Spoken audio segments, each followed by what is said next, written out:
Welcome to the Songwriters Across Texas podcast. This state has a lot to offer, and music is one of its greatest exports. On this podcast, we get to know songwriters through their stories and hear some of their music. Today we're at Arlyn Studios, and my guest is AJ Vallejo. I'm Karl Anderson, and this is the Songwriters Across Texas podcast. Born in El Campo, Texas, AJ Vallejo and his two brothers grew up listening to Aerosmith and Santana and Ratt. They were crazy about music. He picked up the trumpet, but soon traded it in for guitar. In high school, the brothers started their band Vallejo, AJ on guitars, twin brother Alex on drums, and Omar on bass. After going through a gaggle of lead singers, AJ took the reins as the front man. They made their way to Austin. They landed a major record deal. Their first debut album was recorded right here in this studio. They toured the world and they opened for acts like the Black Crowes, Blues Traveler, and their heroes, Aerosmith. When the record business collapsed, the Vallejo brothers pivoted into their own indie label, and over the last 20 years have produced tracks and albums for hundreds of artists in the Austin area. This is a busy man, people. When he's not playing with Vallejo, he's producing other acts, gigging with the band Brodie or his excellent collaboration with Kendall Beard and Love and Chaos. This is a true friend to the Austin music scene and a hard-working man. It's my pleasure to welcome to the show AJ Vallejo. What's up, man? How you doing? How you doing? I'm doing good. Good to be here. I like the setup, man. Y'all moving on up. We are. This is the brand new desk that Ben, I was thinking about it last night. Ben Foster, our trusty director and producer, and he got us this desk, and I feel like a king behind here. It's pimping, man. It's pimping. I like it. That can be the. Hey, you want to start us off with a song? Let's get right into one. Let's do one. What you gonna start us off with? Got a new Brodie Lane album coming out October 1st. Hey, this one's called You Don't Love Me Like That Anymore. All right.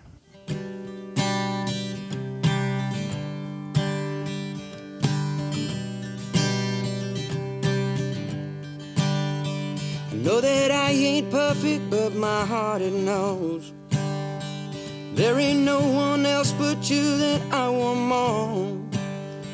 And it don't take a scientist to know the score, that I'm standing here alone just wanting more. You don't call me baby, now you just say my name. You don't kiss me back when I'm looking for the same.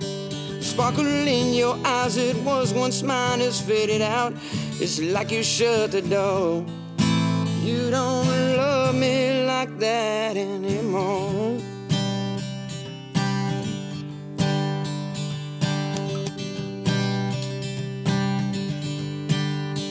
You're the last face that I see when I sleep at night, and the first one that I think of at sunrise.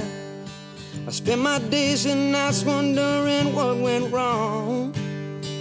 If you ever really love me all along. You don't call me baby, now you just yell my name. You don't kiss me back when I'm looking for the same. Sparkle in your eyes, it was once mine, has faded out.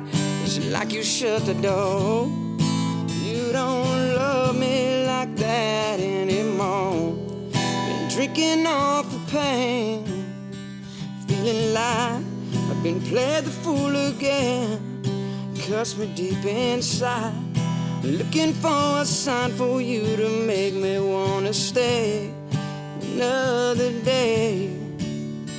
You don't call me baby, now you just say my name. You don't kiss me back when I'm looking for the same. Sparkle in your eyes, it was once mine, has faded out. It's like you shut the door. You don't love me like that anymore. No, like that anymore.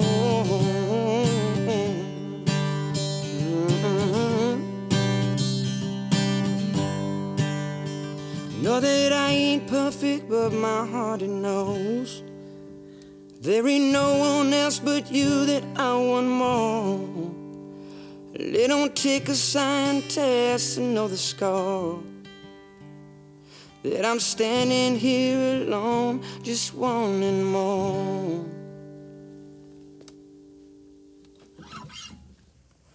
Yeah. Wow. Wow. Thank you, man. That's so pretty, AJ. You surprise me all the time because you're such a rockin' dude. Like I just think you just shredding shit up with your guitar and that Vallejo, which I love. And now you come in here and drop that on me. I know, man. I don't know what to do. Sad love songs. That was killer. It reminded me like it felt like almost like a Jimmy LaFave song, which is a crazy good compliment. Yeah, which I love all that. I love the Jimmy LaFave. I love all that songwriting, and I've become a huge fan of like Sturgill and stuff like that. So just things that kind of pull on the heartstrings a little bit. Because the rock thing, that just comes naturally. So yeah, I try to always just push myself, especially with this latest record, and then also, being writing with Kendall has helped me a lot. As Kendall far as Beard, yeah, Kendall and your Beard, Love and Chaos, right? So, just try to progress as a songwriter. I think that's what we all try to do as artists. Because if you're not progressing, then totally you can get a little stagnant. Absolutely, and ultimately, in a career. You should always, but you should always be trying,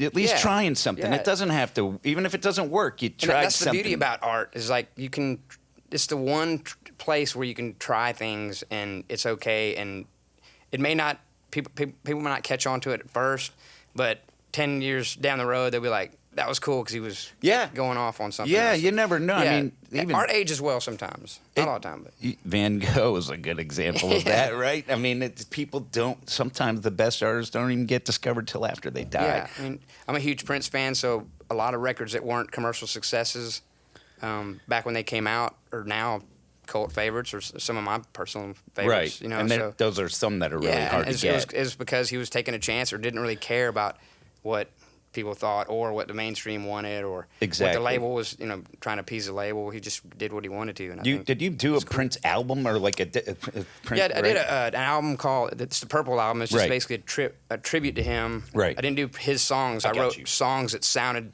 just like him. That's almost rad, dude. To the point where, like, if he was still around, he'd be like, maybe get upset because he's like, there's a guy in Austin making records that sound just like me. But it was just something I just channeled him, and I love it. yeah, I mean, when he passed, it was my way of coping with his. I mean, it was hard for me to when he was gone. So. Yeah, that was one of your real heroes. Yeah, and that took pretty hard. I bet you did. It's hard when your heroes what better go. way to cope with that than just go deep in his world, So that's what I did, and I'm proud of that record. It's weird when I hear it now because it's like I wouldn't do that normally. I wouldn't do that nowadays, but it was cool. Is it raw? It's very raw. I did the whole record pretty quick. I was going to say, I bet it's raw, and it's very raw. And a raw record's an excellent thing. It's a little bit sloppy. Yeah, it's just sloppy, and it's just like not overthought. Right. And sometimes very underthought. So like, there's things that that haven't really fully developed. The producer and me, I would have gone and like tweaked it more, but I just wanted to get it off my chest and be done with it because I was afraid that I would be tired of it or something, or just not in that space anymore. It sounded like it was kind of a whiff of inspiration, and you had to pounce on it and just do it. Because I was actually in the middle of something else, so I had to put that aside. And you're always in the middle of something else, aren't you? Actually, and real quick, the Tonight's the Night record by Neil Young? Oh, yeah. That came out like right after the dudes in his band died in the mid-'70s, and you listen to that, and it is sloppy. Yeah. It is wasted. But you feel it. There's mistakes, and you can't stop listening, and it's so real and gorgeous. Yeah. So that Prince one, man, I need to put my ears on that. Yeah, you need to check that out. Let's talk about your El Campo, Texas upbringing. El Campo is for the kids out there that don't know. It's around the Houston area, a little bit south, maybe an hour south. A little south off of 59 by Victoria and all that stuff. So it's a rice town, but when I was born in Wharton, which is the town next to El Campo, because El Campo didn't even have a big hospital yet. So this is 1969. I gotcha. Shows my age, but I was 67. So my dad had to take us there. That's where we were born, and then we were raised in El Campo, Texas. My dad had 2 restaurants there, and we lived in this Victorian mansion. Wow. You guys have seen it. It's on the the show that we've been working on. Right. And Yeah, but it's cool, man. It was Yeah. a cool. It was a Not everyone it was a grows banquet up in a hall. Victorian mansion. Yeah, I know. It was a banquet hall downstairs, and they for the elite and politicians as well and stuff like Wow. that. And they would keep us up imprisoned upstairs with the nannies while they, and these walls would open up. These walls would open up, and they, we're talking about 300 people down there dining and stuff like that. Oh, And, wow. A proper restaurant. When I say in prison is because my dad, we would go down at first when we were young and go down there and eat like the cup or whatever they'd stuff down there. So my dad got a gate up on the top of the stairs and with a lock. Three boys. Yeah, we'd be all like looking down there, and there'd be a drunk couple or something making out on the stairs, and we'd be like, whoa, so we learned a lot. Yeah, we saw a lot, but what a cool way to start life. Yeah. You guys got music very fast. Absolutely, yeah. And my dad, my Uncle Joe also had the Pan American Ballroom down there in El Campo, and that's where my dad helped in the ballroom, and we'd always go, and we saw everybody. We saw Selena when they were Los Dinos, and they always came through there, and Little Joe and all those guys that came through there. Of course, the Tornadoes and Right. Sam and all that. Like all those guys would come through there. Flacco. And you got to see them every 3 nights a week, live music. That's I think that's probably where we got our bug. Looking back on it, when I was young, I didn't know. I was like, Dad, I don't want to go because it smells like hamburgers and tacos in there. Because it was because my dad helped them with the food and all that. But yeah, if you work though around that stuff, those smells can get on top. Yeah, we'd always go home and smell like like a restaurant. Smell like the restaurant. Yeah, that's right. But in hindsight, I think that's kind of probably where we never really directly associated ourselves. Like I didn't walk in and go, oh, all of a sudden I'm gonna be a musician. I think that's probably where it started, the seed. And then, not to be cliche, but me and my brothers paid $10 at the time to go see Kiss. Mm-hmm. And that was a big deal. I didn't know. I thought they were magic. Like the guy was spitting blood and fire, and I like Gene was Simmons flying. the best. Yeah. And his girls throwing things, bras and panties at him. Oh yeah. Like, and they were getting her. Yeah.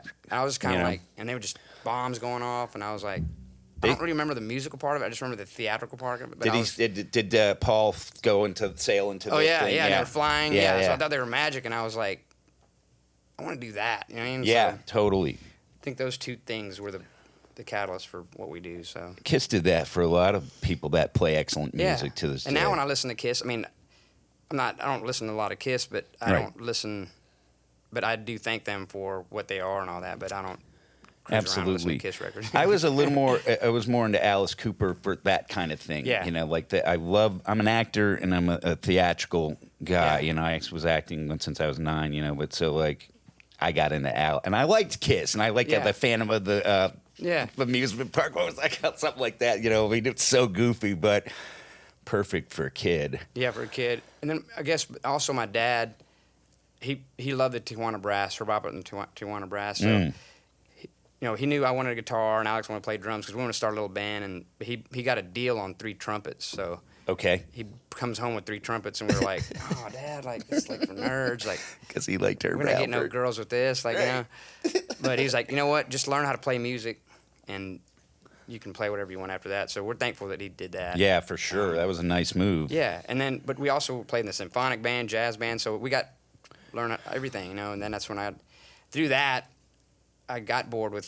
things like Kiss and stuff like that, and then a friend of mine turned us on to Frank Zappa, and that was a whole nother world. You know what I mean? Like that. Not everybody does Frank Zappa. No, and it takes a special person to get that dude. It does. But he was. But really if you get smart. him though, you get it, and so I think kind of that he was very instrumental in just kind of breaking boundaries, like because that guy was not about any of that stuff. So right. And then also just great songs and the musicianship. Was that was the thing he had that he made. He was kind of like Miles, if you ask me, where it was like, you're gonna play with me, you're gonna play really good, and he'll call you out if you're not. Yeah. So then Zappa, and then obviously that Ratt is kind of the Ratt part was awesome. It's weird, right? Because then something happened in the '80s. Yeah. There was a show on MTV called the Headbangers Ball, and we would run home after school. We couldn't wait to see these weird guys with long hair. Yeah. Like Twisted Sister and spandex. Ratt, Motley Crue. And big hair. Just something about them. Again, very basic musicianship like Kiss, but the theatrical part was really cool. They really all that scene was very much inspired by Kiss, and also like I don't know. I want to say like Motley Crue said they got their whole thing from the Escape from New York. Yeah. Right. And then New York Dolls, I think too. They dug all that, but it was funny because we'd start. We lived in Birmingham, Alabama, and a lot of bands didn't come through there. That wasn't really a market, so we'd come through there. Bands like Megadeth and Saxon and all these like and then Saxon. so bands that didn't attract chicks, right? So but we thought it was still cool, you know, like. And then all of a sudden, when Ratt came into town, it was like all girls. And we were like, that's right. What are these guys doing? That because first of all, they're a little more handsome. Yeah, and they were playing like they were kind of like a metal Duran Duran, you know. Like, yes. Yeah, and they had good songs. That's a great song. Same thing. The girls throwing undergarments and stuff at them, and we were kind of like, let's take a little bit of that, a little Frank Zappa, a little Santana, a little Aerosmith, and that's what kind of made the Vallejo sound. So it's perfect. Which is a strange mix. It's an awesome mix, and a little strange, but who cares, man? I love it, and I love getting all this because there's always something new I'm learning about you. That's just another color and like detail that gives you depth. Yeah. Talk about, if you would, when you came to Austin and you guys already had the band going, and it was all right. Now it's time to get to Austin. And how did that go? Birmingham, like I said before, not being a major market, an A market kind of for music. Which don't get me wrong, they do have a cool music scene, especially now. Yeah. But Brother Kane, a bunch of cool bands came out of there.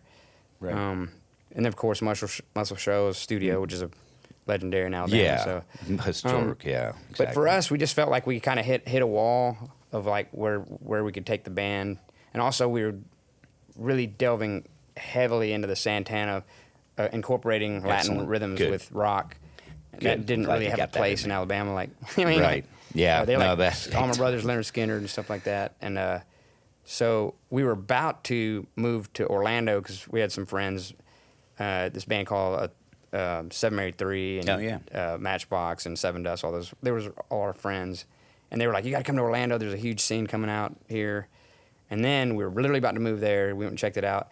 And then our friend Crystal Stevens, who lived here, she was part of helping getting the Ham thing going. The Sims Foundation, if you remember the Sims Foundation. Yeah, of course. She was very instrumental in getting all that started. For that all. That's, man, what's her name? Crystal Stevens. Thank you, Crystal. Yeah. She said, before you move there, you have to come here and check this place out. It's like a musical Disneyland, you know, like I just feel like you guys could do things here. And we were like, okay, well, we're pretty much set for Orlando, but we'll go. And then we went to Steamboat on 6th Street, and we saw Little Sister. They were called Little Sister at the time, and Joe Rockhead. And, that's Bob Schneider's band, Little Sister Patrice Pike's band. So, all these... Danny we just Crooks. got the bug, man. Did you meet Danny right away? Meet Danny Crooks. Of course you did. And we got the bug and went back and told the rest of my brothers and the band, man, we got to go to Austin. Like, just that's it. So the next New Year's Eve, we played a big show, and we were, Vallejo was kicking it over there. So we made about 15, 20 grand. So we took that money and got a big rider truck, and then we said, all right, we have 6 months worth of bill, we'd put all that money on like a rental house. Yeah. And we're like, we have 6 months to make money or make it big or get a job or something. Right.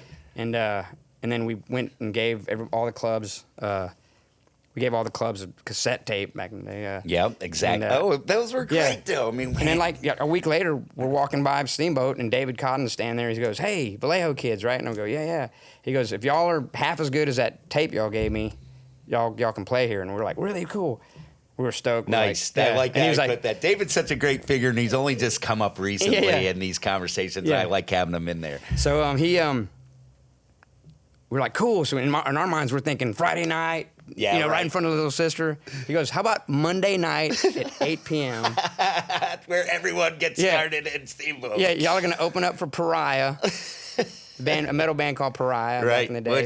Sims in the band. That was a good spot. At least you had Pariah after you. There's some slots were like, and then the next person is another person no one ever heard of it. But Danny really wanted to make sure people you know, like if I'm going to give you this slot, you're going to rock this place so hard. Yeah. You know? So we did that slot for a few months, and then finally he was like, somebody was playing on Wednesday nights. I forget, it might have been Rocket Baby or Johnny Gowdy's.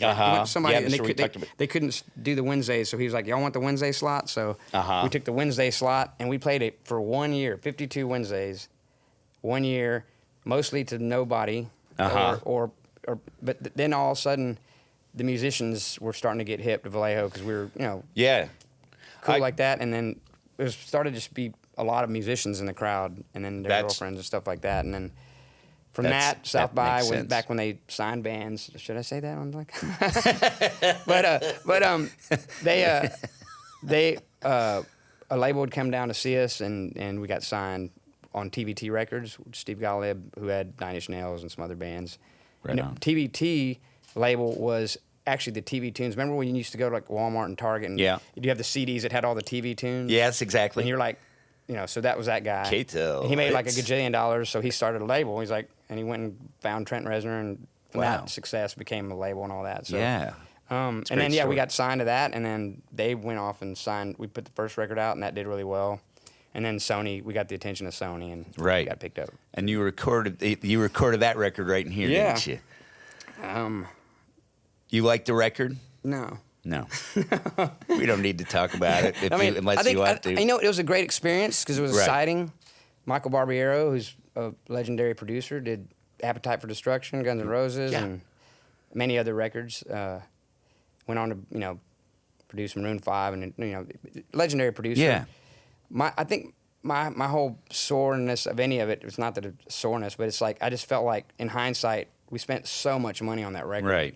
Like, and I'm glad they made money here and everything. Yeah. But not only here, we did the record. We did half the record in Los Angeles and New York, and then I kept telling them, man, we just want to go. Why are we spending all this money? Let's just go home. And then they finally agreed. And I'm talking about we're already. And I'm not exaggerating. We're already $500,000 into the record. I know. And we got to here. Close to. We spent another $200,000. Exactly. And I'm like, why are we doing this? Like, why didn't we start here? Like, you don't have to make records for like that. But they were hell bent on. That's it. That was the end of the record business. Yeah, and I think so too. And Casey Corral, my ex, was she got through. She was on Atlantic, and I watched. I was right in the middle of all that. I was in so many offices and labels, so it was the same thing. You just spent $125,000 on a video. But I think those cats were all kind of feeding each other's mouths. That's what it was. That's what it was, and that's why the thing ended. Yeah, it's like, why can't we make a record here with Boo McLeod, for $50,000? Exactly, or even less maybe. And spend that $700,000 promoting the record. Like, that's right. Because after we made the record, they were like, well, you kind of guys went over budget, so we're going to put you guys on the road for a little bit and get you a van. And I was like, well. GFY. I was kind of like, what the hell? So that was kind of like, in hindsight, if we could do it again, I would have been more vocal about not. Well, you got your lesson out of it, and you're doing so well now. Let's cut into the next song, and then we'll talk about all the successes and the music. This is a song I wrote. We lost my mom last year, and I wrote the song, of course. Wrote many songs about her, but this one is our next single. This one's called Every Day. It's not only to her, but anybody that's lost a loved one. So.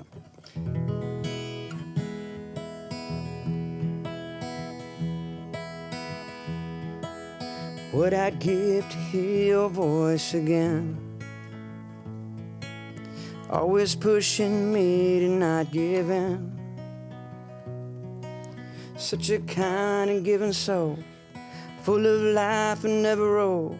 So shine a light upon that trail for me. Smoke is rising once and on the fray. Life goes on and time it slips away. But I never will forget you, never let your love light fade. I will carry you in my heart every day. Life is beautiful with every day. Blessed to wake up for a chance to play. Pray that knows that help me feel. Pray that heaven is for real. 'Cause if God made you, then we all should kneel. Smoke is rising, dancing on the fray. Life goes on and time it slips away. But I never will forget you, never let your love light fade. I will carry you in my heart every day. Yeah, smoke is rising, dancing on the fray. Life goes on and time it slips away. But I never will forget you, never let your love light fade. I will carry you in my heart every day. I will carry you in my heart every day. I will carry you in my heart every day. Every day. Every day. Every day.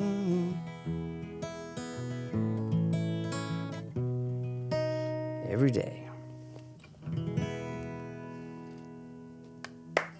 Bravo. Bravo.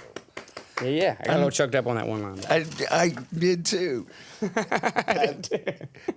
Man, you're a beautiful songwriter. I mean, this is a side of you I haven't seen much of. The Vallejo stuff I'm a rocker, and I love stuff like this too. But if you play like you play that's the thing I'll probably pay attention to. Well, we're on Songwriter, so I brought some Songwriter. How do you go back?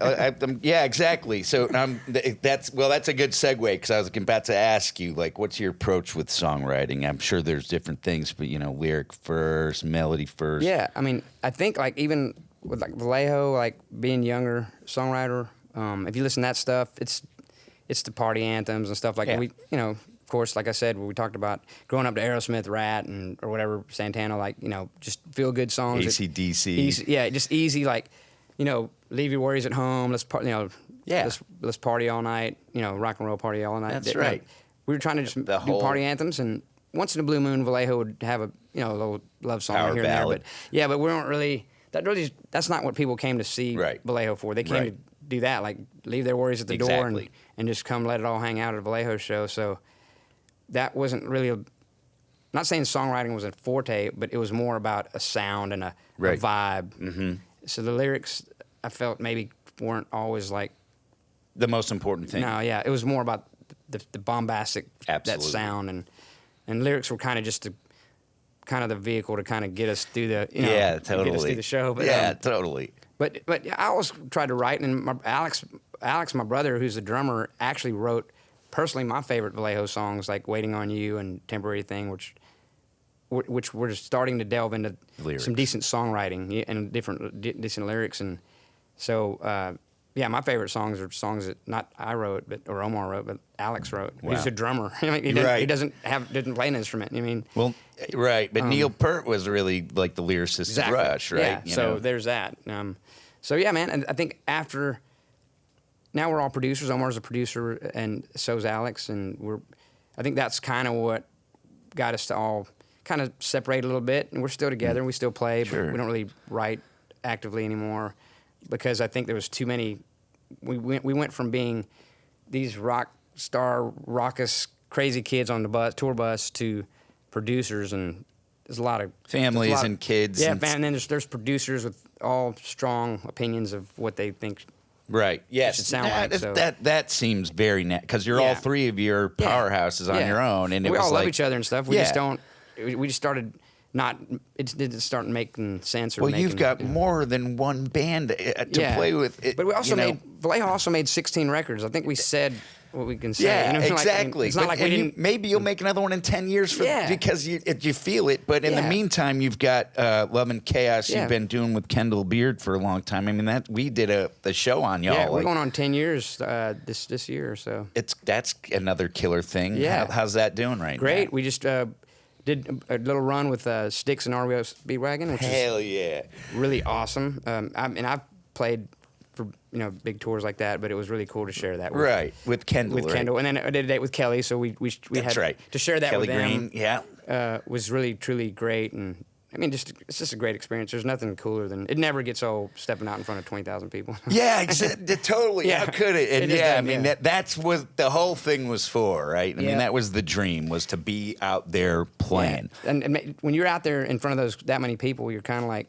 this is why we started doing this. Like, you know, it's because Right. that's, like I said, we're seeing Kiss, like we were like, I want to be like that. And Exactly. then you're like, hey, here I am doing that. That's right. And It's really cool, yeah. Thank you. Yeah, it's really cool. So Tell me about your Brodie Lane band that you developed during the pandemic. yeah, I mean, Brodie Lane is basically an indirect product of the pandemic. You know, everybody was like, you look on the TV and it was like, all right, there's crazy little virus going around. Everybody go home for about a couple months. You know, we'll see what's up. It started off Yeah. as a couple Yeah. days or weeks. Yeah, maybe. they said like let's sit this out for a month, see what's happening. Everybody go home, chill out, you know. And then a year passes, and it was really hard, as we all know. Like as the world kind of slowly opened up, you know, obviously your essential businesses had to open up, but the one that was kind of almost last and not forgot about, but just truly last was clubs and the artists. Like, you know, like they were like, because it was a place where people gathered, right? Yeah, and not only that, they So drank and lowered their immune systems. Yeah. They were spitting on, breathing on each you know, other. the idea of putting even like an ACL, putting 30,000 people, Right. like they were opening up, but they were like, okay, we can keep our distance. Yes. We can go to a restaurant and eat. I thought they but, did a nice everybody job slow with down. that, actually, here in Everybody slow Austin. down. We're not trying to get 30,000 people That's together. right. And so, No, we really don't want to get everybody sick. Yeah. Let's do this Yeah. right. Or in a tight club like Saxon, you know, which is so. Right.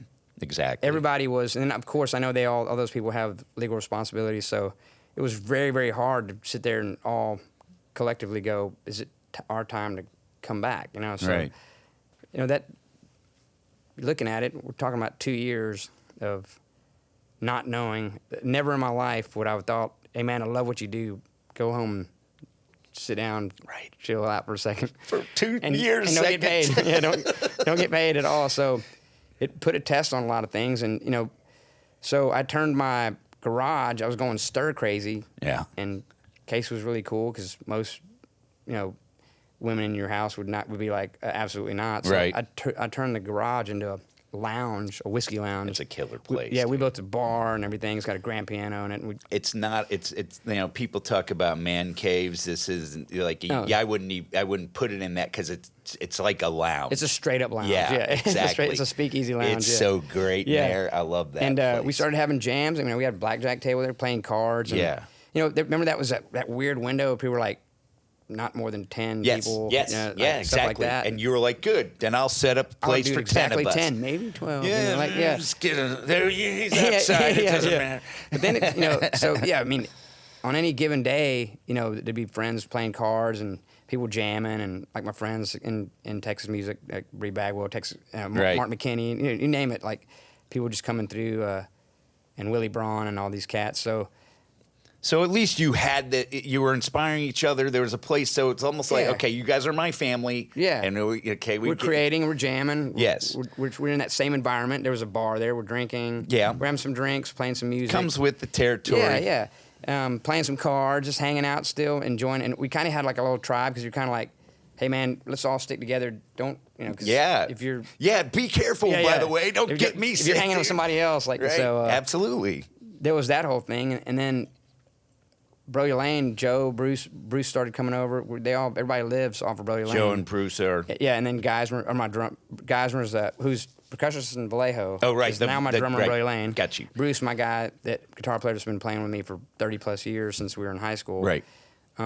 Is a guitar player, and then Joe from Mickey and the Motor Cars, which is funny because he was playing with them, and the Braun brothers, they live up in Idaho. Muzzy lives up there, so Okay. they all live up the family. Idaho. So Nice. yeah, very far. Yeah. So I called him and go, hey man, we're gonna make some music videos, but I'm not gonna try to. I'm not telling Mikey I'm not trying to steal you from him, but can you just be in the videos so I can have a bass player? Yeah, you know? yeah. And he was like, well, Mickey and them are up in Idaho. Like I don't even know if I'm in the band or not because because we don't know, nobody knows anything. They're up there. I'm Right. just down here. I'm kind of just going crazy too. So I was like, man, just come to the lounge and Right. jam with us. So we just Cool, started playing dude. and. I have a studio, of course, in my house, and everything. We recorded all the rehearsals and started writing. And next thing you know, we had a record and we had something like 30 songs. So Wow. yeah. So you have this record.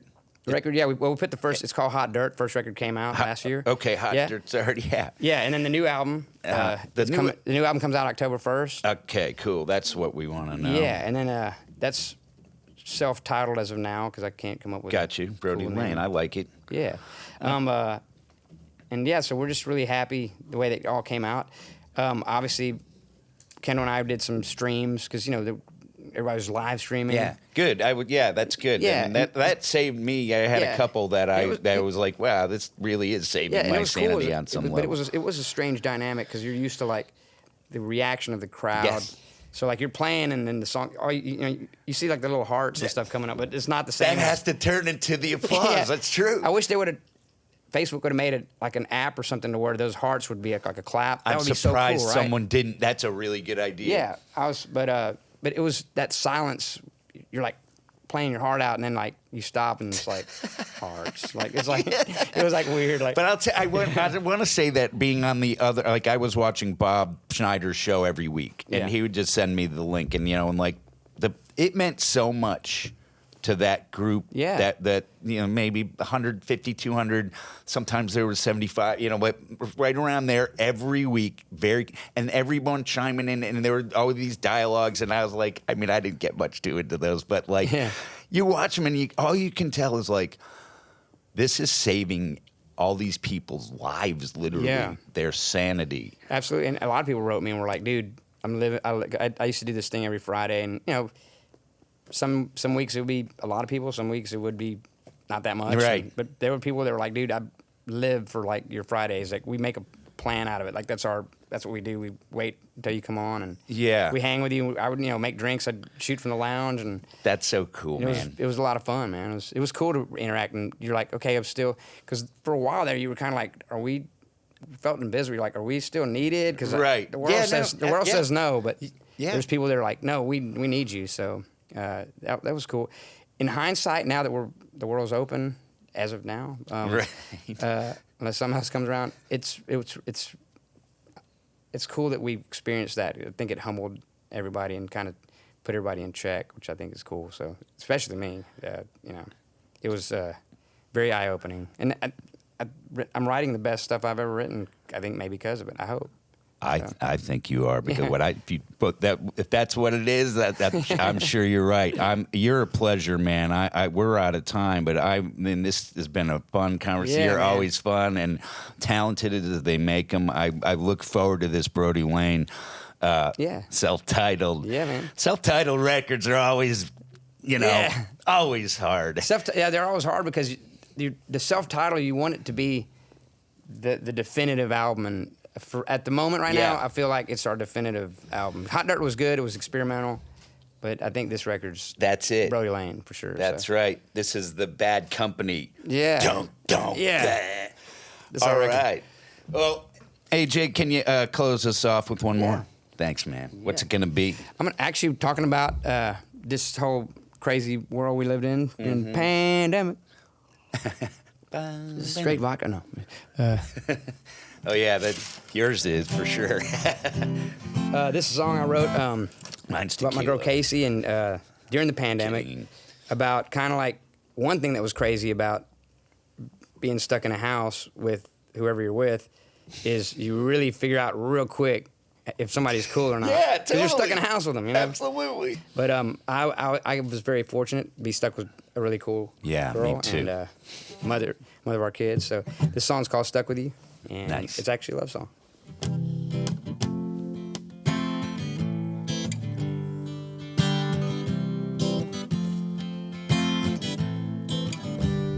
Crazy how 1 year makes a difference.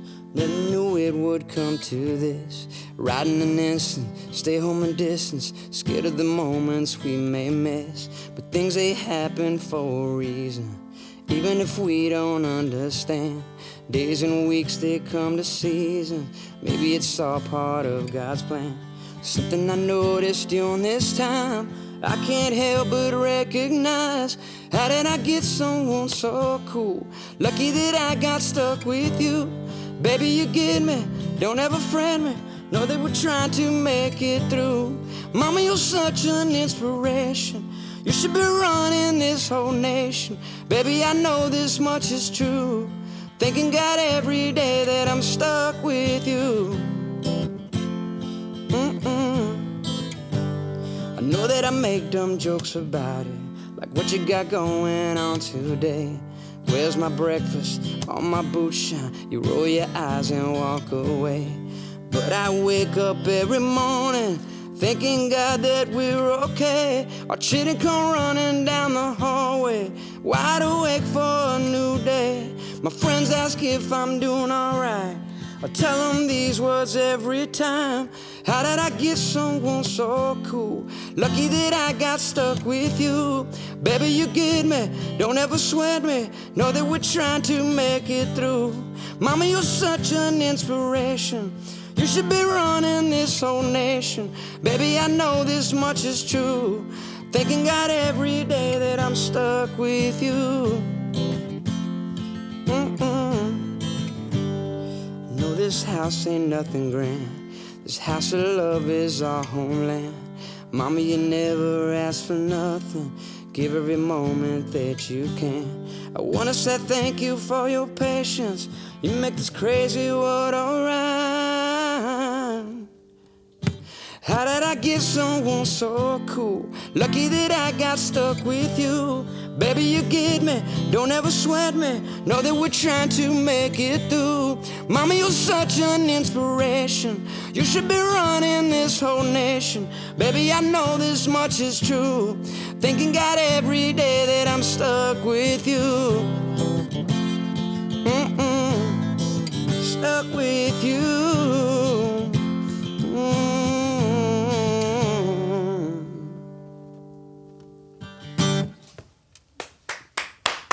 Yeah. Spectacular. Thank you. The one and only AJ Vallejo. Thank you, man. Thank you so much for being here. Well, give me any website you want to plug right now. BrodieLane.net. Brodie Lane, BrodieLane.net. That's right. Like the street. Like the street. Like the but street. not everybody watching this knows Brodie Lane like the street. Okay, that's right. Yeah. Love and Chaos app on too. loveandchaosmusic.com, and then just AJ Vallejo has all the news on it. I sell hot sauce and seasoning. I do it all. I sell it all. I do it all. Else. I think you got don't you have tequila too? No, we're working on some stuff. I But remember drinking a shot of something that had your name on it. Yeah, but the hot sauce and seasoning is doing well, and spice up your life. That's awesome. Yeah, hell yeah. Leave a like and subscribe if you would. It helps us out a lot. And if you're listening to this podcast and you want to watch it, go over to the YouTube channel. I bet you can find that, and just put Songwriters Across Texas, and you'll find it right there. Thanks a lot, everybody. Thanks again, AJ. Thank you, brother. Ciao.